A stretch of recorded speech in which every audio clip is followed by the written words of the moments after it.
Quick tutorial naman tayo kung paano ma-enable yung anti-theft nitong ating ADV or yung alarm niya. So ang gagawin nyo lang, for example, papatayin nyo na yung makina, ipapark nyo na, and then turn off nyo lang to.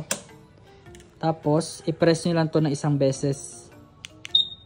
Yan, ibig sabihin yan, naka-enable na yung alarm.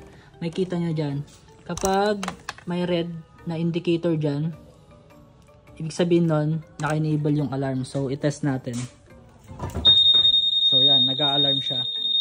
So, ayun lang. Para mamatay naman yun, pwede nyo i-press dito, pwede nyo ring i-press dito.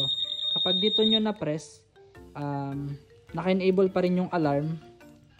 Kaya, kapag ginalaw ulit yan, mag-a-alarm lang ulit. Pero kapag dito nyo naman siya pinindot, mamamatay na yung alarm. Hindi na siya may enable ulit. So, yun lang. Sana nakatulong.